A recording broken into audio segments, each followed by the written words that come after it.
Olá, que bom estar novamente com você.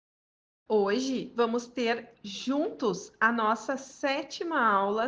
Sobre população, pirâmides populacionais e estimativas. Uma população, ela é composta por indivíduos que apresentam determinadas características em comum. Então, temos a população dos estudantes de bioestatística, a população dos estudantes da FAVENE, né? Então, temos características em comum.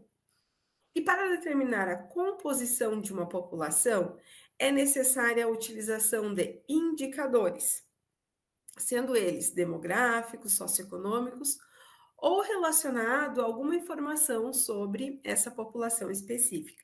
Então, nos exemplos que eu dei, né, sobre estudantes de bioestatística, sobre estudantes da FAVENE, então é uma informação sobre a população em questão. E a variação desses indicadores populacionais faz com que a caracterização de uma população possa ser estabelecida, assim como possíveis transições demográficas detectadas. Bom, e assim então, ao final dessa aula, você, estudante, terá identificado o que é uma população, terá também descrito os indicadores populacionais, demográficos e socioeconômicos, e também terá relacionado a composição da população com a transição demográfica. Bom, continuando então. Então, o que serão as pirâmides populacionais e as estimativas? Então, quando falamos em a população de um estudo correspondente a indivíduos de um cenário específico, que devem apresentar características semelhantes já definidas. Por exemplo, pessoas que vivem no estado de Rio de Janeiro e que têm mais de 65 anos corresponde a uma população total. Então, tem as características definidas na frase. E convém ressaltar que, para ser feita a realização de estudos das populações, se utiliza as taxas de probabilidade, visto que os resultados obtidos pelos estudos podem não ser aplicados a todos os indivíduos dessa população. Então, dessa forma, saber identificar uma população é fundamental, não apenas para a epidemiologia, mas também para a bioestatística, que utiliza métodos para a obtenção de informações sobre uma população baseado em amostragens, ou seja, estimativas para a área da saúde são feitas retirando uma amostra dos dados de uma população total. Em estudos epidemiológicos que envolvem dados estatísticos, é utilizada somente uma amostra de uma população, devido ao seu grande tamanho que pode inviabilizar o estudo de sua totalidade. Assim, uma amostragem de determinada população seria sua representação como um todo. O primeiro passo para a realização de uma pesquisa envolvendo a população é identificar os objetivos que você pretende alcançar com o estudo, pois eles vão ser a base para as etapas seguintes. Então, quando eu tenho uma pesquisa que eu quero analisar, então, por exemplo, o índice de escolaridade dos adultos da região sul, né? Então, que objetivo que eu tenho? Então, eu tenho uma localização, eu tenho uma faixa etária, que são os adultos, e eu tenho um objetivo que é analisar o índice de escolaridade. Então, quando eu consigo determinar esses objetivos, você precisa conhecer a população que será estudada e determinar os objetivos específicos que serão buscados. Então, especificamente, eu quero ver se essa população adulta da região sul, ela conseguiu concluir a educação básica. Então, quero saber o nível de escolaridade para inferir se uma porcentagem expressiva concluiu a educação básica ou não, certo? Bom, se o objetivo, então, é analisar a sobrevida de uma população acometida com câncer de mama, você precisa identificar a população, que neste caso devem ser de mulheres de faixa etária pré-determinada que foram então diagnosticados com câncer. Deve também observar as variáveis que podem estar relacionadas ao tratamento que receberam, por exemplo, comorbidades que elas têm. Então, na figura 1, temos um esquema de como obter uma população de estudo, sabendo que em estudos epidemiológicos se utiliza apenas uma amostragem de uma população total. Então, a gente não tem, por exemplo, como saber no total, né, algumas informações. Então, a gente pega uma amostra. Então, por exemplo, no meu exemplo que eu dei do nível de escolaridade dos adultos, né? Então, se eu não consigo verificar para todos os adultos brasileiros, eu pego uma região. Então, eu estou pegando uma amostra. E os resultados dos estudos epidemiológicos, eles são aplicados para a população-alvo, que estava envolvida nesse estudo. Então, a gente tem tipos de população, deixa eu só ver o meu marcador. Então, tipos de população, que pode ser real, uma população-alvo ou uma população de estudo. Ela corresponde, então, ao conjunto de indivíduos que estão relacionados para o estudo. Então, essa é real. Qual a publicação-alvo? Também denominada de base populacional, corresponde ao conjunto de indivíduos que originou o universo amostral. Sobre esse grupo, se deseja obter informações para fazer inferências. E a população de estudo é o grupo de indivíduos para o qual os dados foram obtidos, certo? Então, os dados que eu obtive do nível de escolaridade, foi para o grupo de indivíduos adultos da região sul. Sendo assim, é muito necessário, né, conhecermos e identificarmos essa população para que o conjunto de elementos que se deseja investigar tenha uma coerência e possa ser aplicado a essa população. Então, quando eu consigo, né, saber identificar em um conjunto de elementos um dado coerente, então, o índice de evasão, né, na região sul é menor de evasão escolar, então, por consequência, o nível de escolaridade também é, tá? Então, a gente tem o que a gente consegue investigar. E vamos iniciar, então, sobre o conceito de amostragem, onde, para a realização de estudos epidemiológicos, não são utilizados dados de uma população total, visto que a quantidade de indivíduos que compõem uma população é extremamente elevada. Então, esse exemplo que eu venho dando, né, sobre nível de escolaridade, eu não consigo focar no todo o território brasileiro, mas eu consigo numa amostra. E aí, então, é aí que a amostragem de uma população ela é muito importante. Ela seria o subgrupo da população total, da qual os dados são obtidos e os resultados encontrados, eles serão determinados como parâmetros aplicados a toda essa população total da qual a amostragem foi selecionada. Então, a seleção da amostragem é muito importante, porque a partir dos resultados que proverem dessa amostragem, a gente consegue extrapolar para o todo. E por isso, então, é bom ter uma população de amostragem muito representativa para conseguir inferir o restante. Contudo, então, os estudos de amostragens populacionais possuem vantagens e desvantagens. Entre as desvantagens, a gente tem economia, mais facilidade de obtenção de dados, rapidez dos resultados, diminuição dos erros, controle do estudo, diminuição de vieses e entre outros. Como desvantagem, a gente tem um tamanho muito pequeno de uma população, da qual não seria justificável a retirada de uma amostra para o estudo, e quando a característica que se deseja obter nessa população é de observação, não compensando a estratificação de uma amostra. E os identificadores, então, demográficos, socioeconômicos e populacionais. Esses indicadores, eles referem-se a medidas que contêm informações relevantes sobre determinada variável. Essa variável é um conjunto de dados que fornece informações capazes de caracterizar o estado de saúde de uma população, assim como o desempenho do sistema de saúde. Esses indicadores são números, taxas e estimativas que devem se aproximar da realidade de determinado evento ou condições dos quais se deseja obter a informação.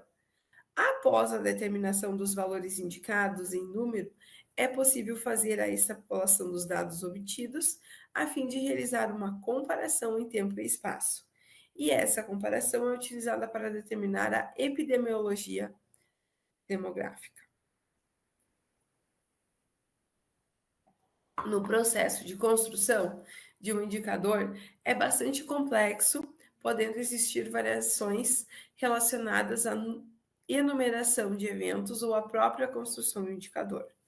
Os indicadores populacionais, eles podem ser apresentados em números absolutos, razões, proporções, taxas e coeficientes, índices e indicadores.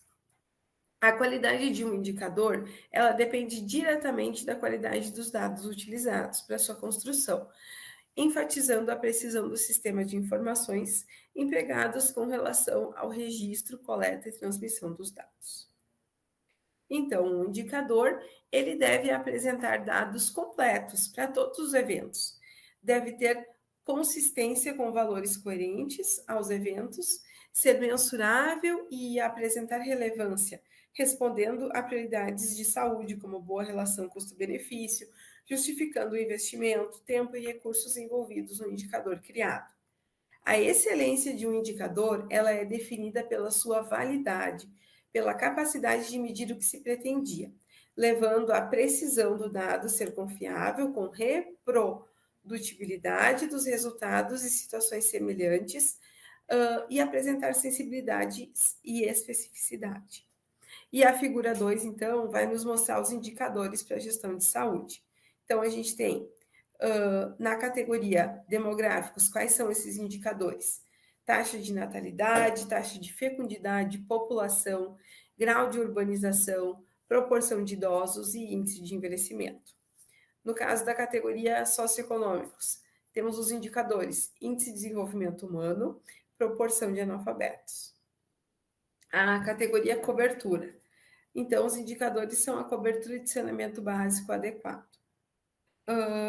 Morbidade. Então, a gente tem incidência de vitamina B, C, tuberculose, hanseníase e AIDS. Mortalidade. A gente vai ter como indicadores o coeficiente de mortalidade infantil, o coeficiente de mortalidade neonatal, o número de órbitas fetais, o número de órbitas desproporcional por causa que são mal definidas. Então, na categoria recurso, vamos ter, primeiro, número de médicos por 100 habitantes, número de odontólogos por 1.000 habitantes, número de enfermeiras por 1.000 habitantes, número de outros profissionais de curso superior por 1.000 habitantes. Um número de unidades básicas de saúde por 1.000 habitantes. Próximo indicador, proporção de recursos próprios aplicados à saúde, ementa constitucional 29. Gasto público em saúde, número de consultas médicas por habitante, número de internações no SUS por 100 habitantes, cobertura de vacina tetravalente em menores de 1 ano de idade, proporção de nascidos vivos de mães com mínimo de 7 consultas de pré-natal. Razão de exames citopatológicos do colo do útero em mulheres de 25 a 59 anos, que vai me dizer, então, o desempenho do SUS. Razão de procedimentos ambulatoriais relacionados na média com flexibilidade e produção residente. Razão de procedimentos ambulatoriais selecionados de alta complexidade, selecionados e população residente. Razão de internações clínico-cirúrgicas de média complexidade por habitante, razão de internação clínico-cirúrgica de alta complexidade por habitante. E Nono indicador vai ser, então, a proporção de cura de casos de nova tuberculose pulmonar bacilífera. 10. Décimo indicador, proporção de cura para os casos novos de hanseníase. 11. Taxa de incidência de sífilis. 12. Proporção de cesarianas. E 13. Primeira consulta odontológica programada. Então, a gente tem todas as categorias e os seus respectivos indicadores. Onde a seleção desses indicadores na saúde e seus níveis de desagregação, eles podem variar em função da disponibilidade de sistemas de informação, fontes de dados, recursos, prioridades e necessidades específicas em cada região do país. No ano de 1996, foi constituída a Rede Interagencial de Informações para a Saúde, com cerca de 30 entidades representativas nos segmentos técnicos e científicos nacionais envolvidos na produção e análise de dados que se associaram para aperfeiçoar informações de interesse comum. Essa, então, Rede Integrada de Informação para a Saúde, Rede Integrada de Informação para a Saúde, tem como objetivos implementar metabolismos de apoio para o aperfeiçoamento e produção de dados e informação, e a partir disso promover trocas com os demais sistemas de informação da administração pública. Esse sistema tem como base a obtenção de um dado que irá gerar uma informação e, posteriormente, virar um indicador, concluindo que o indicador de saúde pode fornecer o necessário para revelar a situação de saúde de uma região, sendo muito utilizado para o monitoramento de situações de saúde, planejamento de intervenção, comparação entre outros grupos e população de estimativas de tendência e projetos. Bom, e quais seriam então os indicadores relacionados à idade e sexo da população? Esses indicadores de saúde referentes a uma população enquadradas com demográficos vão estar diretamente relacionados à faixa etária e ao sexo. Então, a gente sabe, né, que mudando a faixa etária, mudam as preferências populacionais, digamos assim. E por isso, então, as variáveis são, a princípio, levadas em consideração em uma população para que se obtenha o indicador de índice de envelhecimento. Ela é considerada a faixa etária da população idosa. E para saber a taxa específica de fecundidade, deve-se saber o mínimo de filhos por mulher em cada idade. E assim por diante, levando em consideração informações para saber identificar, então, a população, para o estudo, a interpretação dos indicadores, que são de extrema importância para a epidemiologia. E graficamente, então, temos que a base da pirâmide, ela representa a população jovem, e sua parte intermediária se refere à população adulta, e o seu topo corresponde à população idosa. Então, o eixo horizontal indica a quantidade de população absoluta ou em porcentagem, e o seu eixo vertical, as faixas de idade e expectativa de vida da população. O seu lado esquerdo, então, representa a população masculina, enquanto o lado direito a população feminina.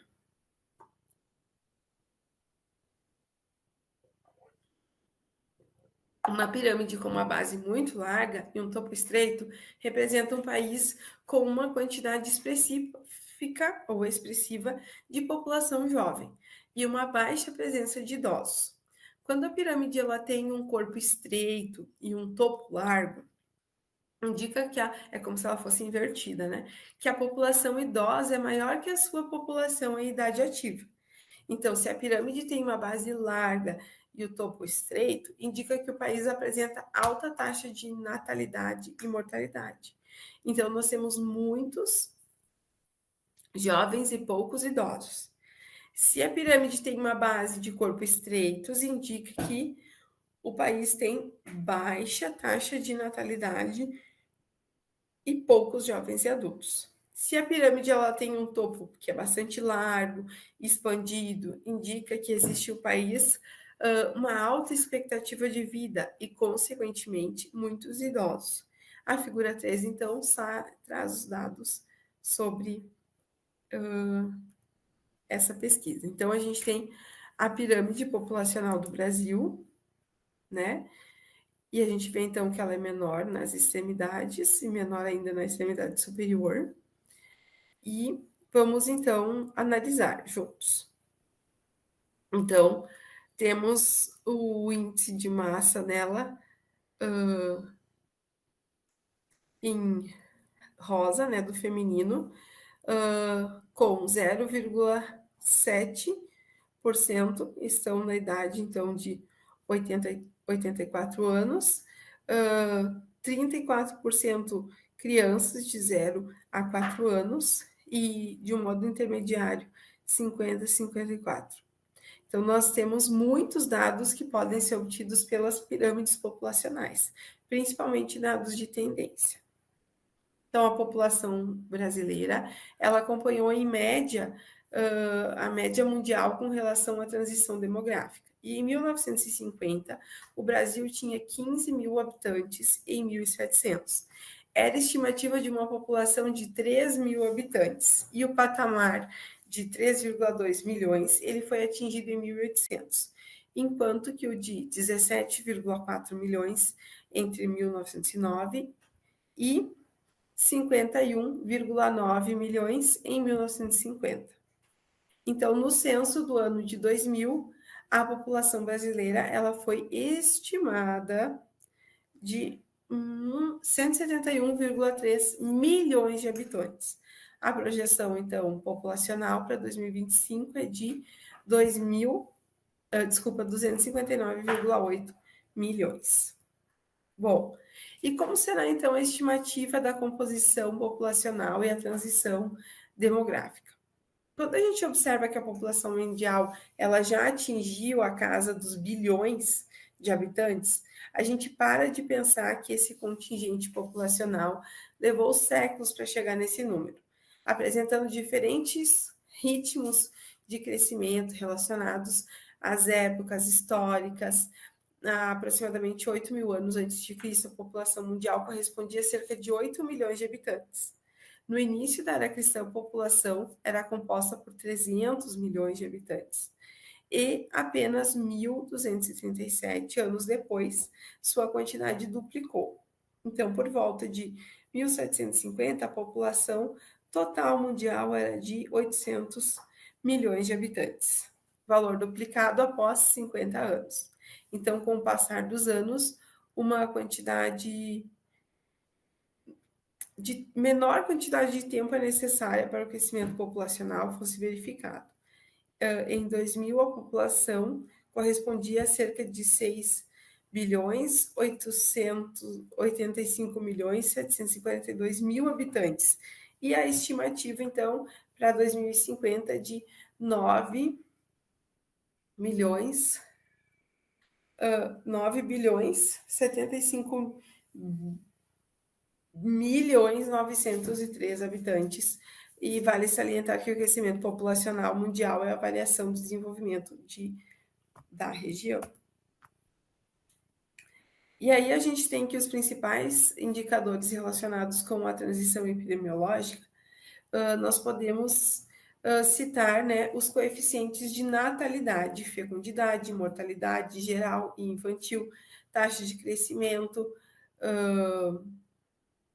taxa populacional, envelhecimento da população, esperança de vida ao nascer, idade mediana e estrutura por idade e sexo de uma população. Então, na natalidade, associa-se a mortalidade, vai determinar o crescimento vegetativo de uma população. A fertilidade refere-se à capacidade fisiológica da mulher gerar outra vida. E, então, o envelhecimento da população é o acúmulo progressivo das maiores contingentes populacionais nas faixas etárias avançadas. A idade mediana é aquela que se separa da distribuição da população em dois blocos: esperança de vida ao nascer e relacionada à estimativa, quando esse indivíduo nasceu. em determinado ano ele irá viver se as condições encontradas no seu nascimento forem mantidas.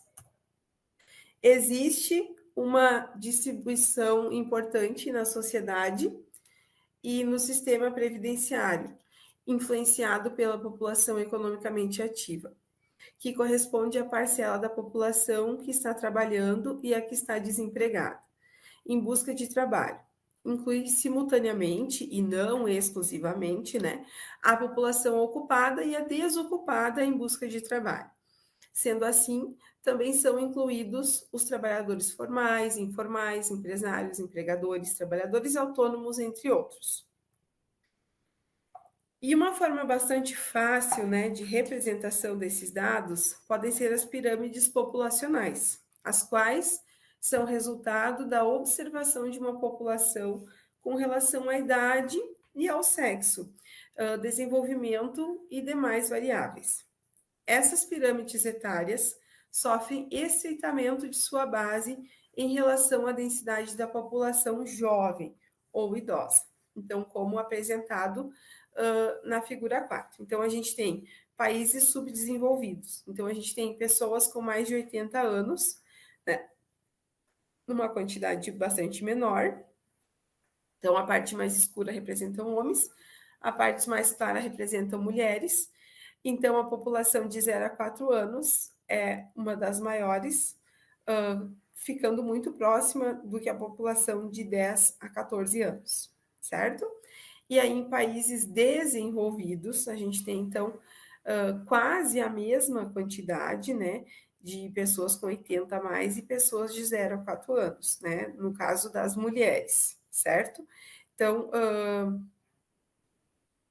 são situações que a pirâmide de desenvolvimento, né, a pirâmide etária, consegue mostrar dados econômicos, sociais, sobre aquela realidade ali, sobre aquela população em questão. Bom, então, como a gente sempre tem feito, né, eu trouxe um exemplo de aplicação desse conteúdo, né, em periódicos de renome. Então, nós temos o Caderno de Saúde Pública, né, que foi publicado, então, um artigo em 2005, que diz que análise de dados espaciais em saúde pública, métodos, problemas e perspectivas. Então, o que nós temos?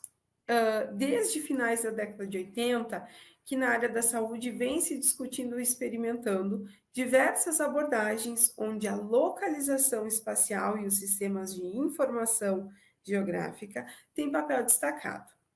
Ainda que nos momentos iniciais estes estudos estivessem na contramão dos modelos analíticos vigentes, na epidemiologia, baseado em abordagens estritamente individuais na busca por fatores de risco para doenças crônicas, em poucos anos operou-se um importante resgate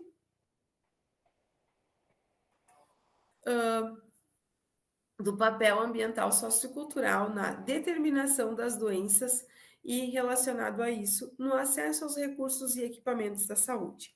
A epidemiologista, ao gerar dados, não tem outra opção que não ser um agente de influência social. A única questão é que tipo de influência. Os denominados, então, estudos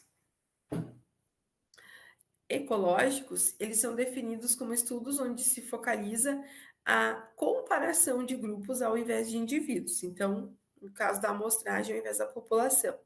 Teriam como uma razão subjacente o fato de que dados...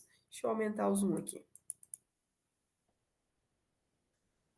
Em nível individual da distribuição conjunta de duas ou talvez todas variáveis não estariam disponíveis internamente nos grupos. Assim, o estudo ecológico seria um desenho incompleto. Esta ainda é uma visão dominante, particularmente no contexto mais acadêmico. Nos países periféricos, entretanto, a pesquisa em epidemiologia sempre teve forte associação com a prática dos serviços de saúde pública.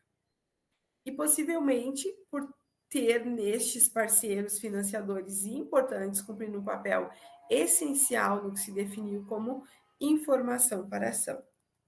Então, o papel dos tipos clássicos de investigação, diagnósticos de saúde.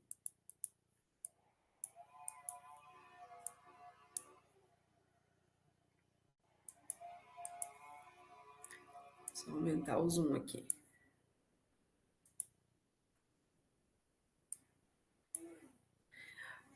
Em epidemiologia, está na ênfase que se dá às doenças da população em oposição às doenças do indivíduo.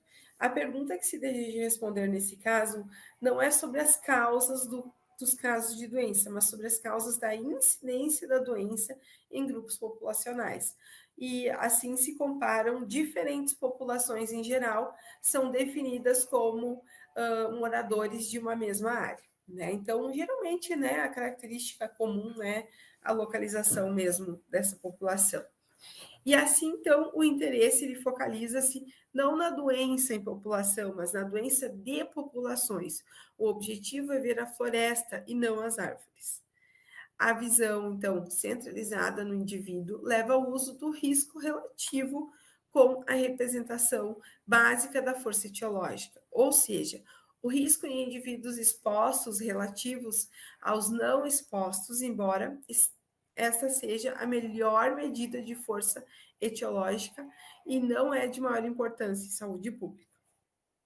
Bom, e aí a parte mais importante, né, que a fim de compreender um contexto como ele afeta na saúde, nós temos grupos populacionais por meio de seleção, distribuição, interação, adaptação e outras respostas.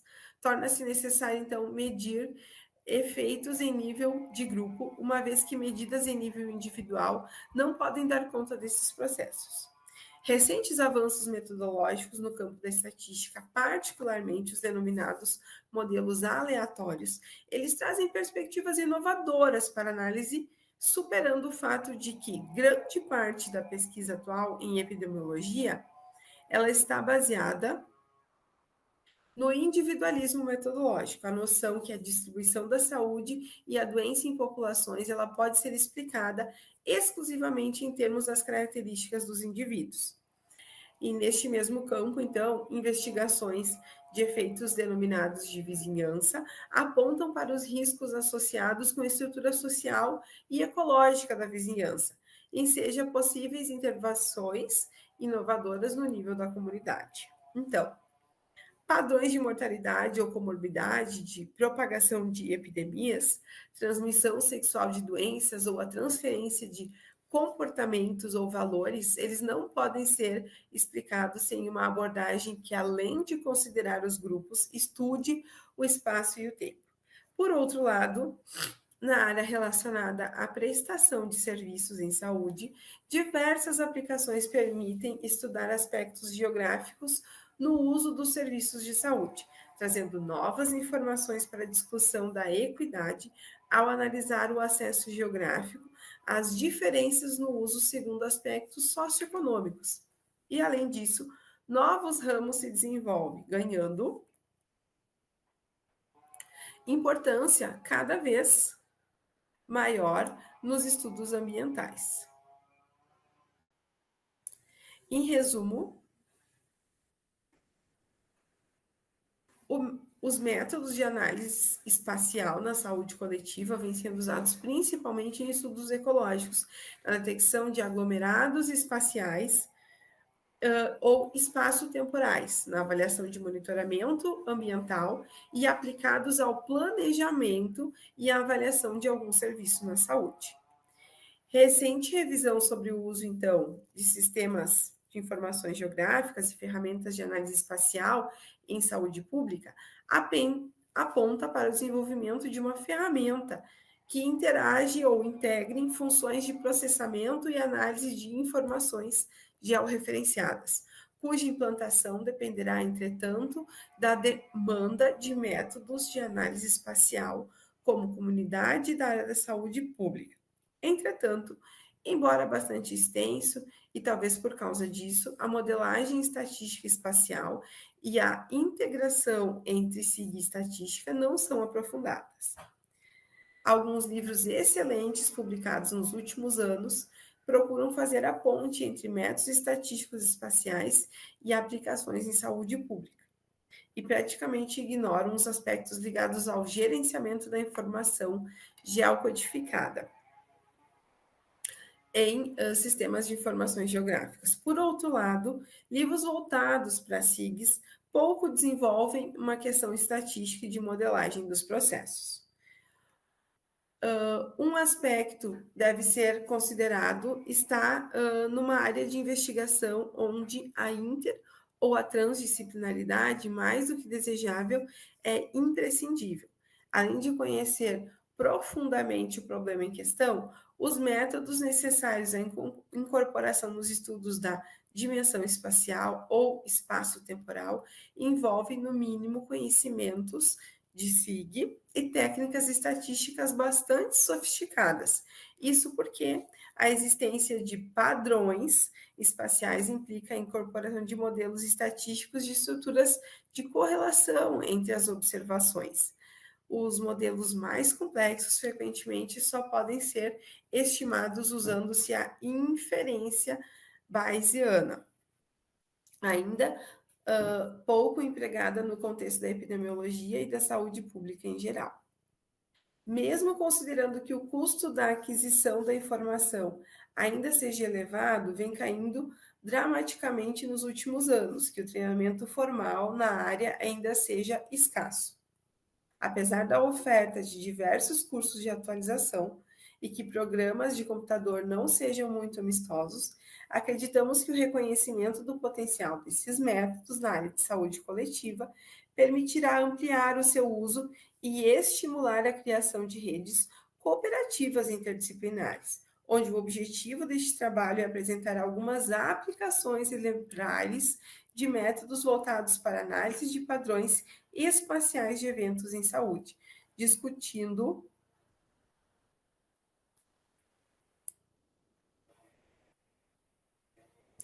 vantagens e desvantagens e aplicabilidade dos modelos propostos, particularmente no campo dos estudos ecológicos e na análise do uso de serviços de saúde, além de sistematizar o estado da arte da utilização de metodologias de análise especial em estudos ecológicos na área de saúde pública.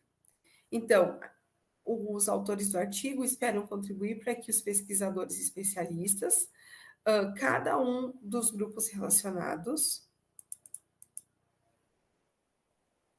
epidemiologia, geografia, planejamento em saúde, estatística, sistemas de informação, eles aproveitem essa reflexão do uso e na produção de ferramentas que viabilizem esse tipo de estudo. Então, como que pode se dar a aplicação em saúde da análise espacial, que é a parte mais importante para a nossa disciplina, né? Então, na busca de referências bibliográficas, nas bases Medline e Cielo, eu peguei da base Cielo, tá? Esse artigo que nós estamos lendo. Utilizando-se o termo Spatial Analysis, em combinação com Public Health, Epidemiology, Health Service e Access, para o período de 1999 a 2004, foram identificadas 58 referências. Foram incluídos artigos em inglês, português, espanhol, francês e excluídos artigos de revisão. A primeira constatação, então, é que algumas técnicas da estatística estavam presentes em 49 trabalhos, dos quais apenas 5 não apropriados a dados espaciais. Entre os artigos cuja origem não é brasileira, então, métodos de regressão, incorporando a estrutura espacial e metodológica de detectar cluster, foram os mais empregados, então. Os SIG estavam referidos em 11 no total de artigos e modelos estatísticos complexos, utilizando a inferência bayesiana em apenas 5. Nenhum artigo utiliza essas ferramentas em conjunto, tá? Então, a gente vai ter também para o estudo, né, na saúde, estudos geológicos, como que se pode usar, então, essa pirâmide que nós analisamos.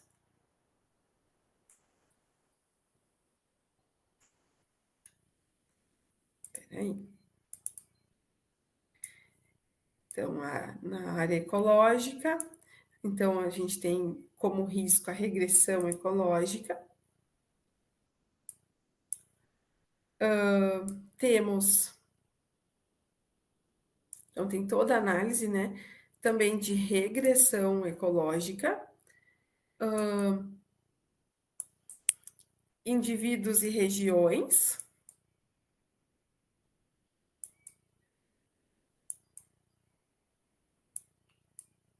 Então, tem todas as explicações, né? Uso no serviço da saúde. Então, as aplicações do método de análise espacial são em estudos sobre utilização de serviços da saúde são os mais variados. As técnicas específicas de análise de redes aplicadas, por exemplo, na otimização de rotas de ambulância, elas não serão discutidas aqui.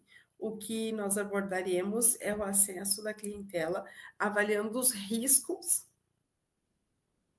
avaliando-se com isso os condicionantes geográficos e socioeconômicos e a própria qualidade do serviço prestado.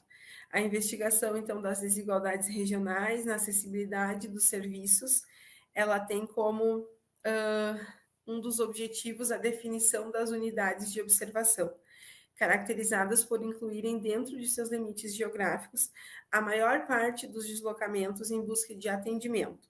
E os trabalhos que discutiremos baseiam-se na análise de padrões de origem-destino.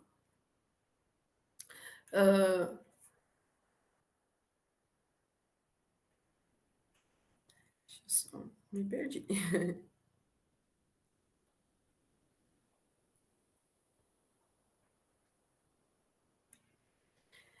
E além disso, então, dessas trajetórias, surgem regiões que compartilham serviços de abrangência no mercado, que podem ser caracterizados, então, em termos formais, com ênfase na homogeneidade e algum elemento de território.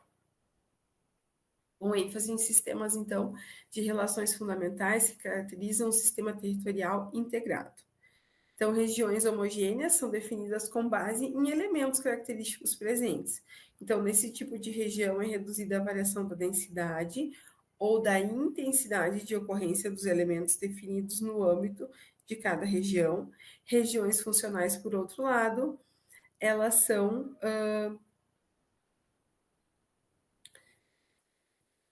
delimitadas com base no movimento e elas podem exibir grande variação na intensidade do fluxo em seu interior. Então, temos os exemplos, né, desse tipo de pesquisa e onde são aplicados em redes. E temos, então, as nossas considerações finais, que os autores apontam que os problemas aqui discutidos permitem estimar a importância da aplicação de técnicas de análise espacial no campo da saúde coletiva, identificar as principais áreas de estrangulamento na disseminação da tecnologia, além de apresentar a contribuição de pesquisadores brasileiros no cenário internacional. Evidentemente, algumas técnicas seriam dificilmente aplicadas por secretários de saúde na sua rotina. Outras, entretanto, não apresentariam dificuldade teórica maior. E, ao menos, poderia ser usado pelas agências reguladoras, por exemplo, Agência Nacional de Vigilância Sanitária, Secretaria de Vigilância em Saúde ou algumas secretarias estaduais e municipais de saúde melhor emparelhados. O problema maior, ele não está na técnica, em senso escrito, mas nas dificuldades de construção dos indicadores, matrizes de vizinhança e interface entre pacotes estatísticos e SIG. E ainda mais importante, no ainda pequeno domínio das técnicas necessárias e na troca limitada entre os diversos profissionais que podem contribuir para a construção deste conhecimento, vale chamar a atenção das recentes iniciativas que permitem integrar os programas TAB-WIN e R, que ampliam imensamente a capacidade de análise de dados do TAB-WIN. E o lançamento, em dezembro de 2024, um SIG com recursos de dados espaciais, incluindo mapas bayesianos. Certo, gente? Então, conversamos, né, sobre o assunto da aula de hoje e aproveitamos e já pesquisamos um artigo que aborda esse assunto. Muito obrigada pela atenção, até a próxima aula. Tchau, tchau.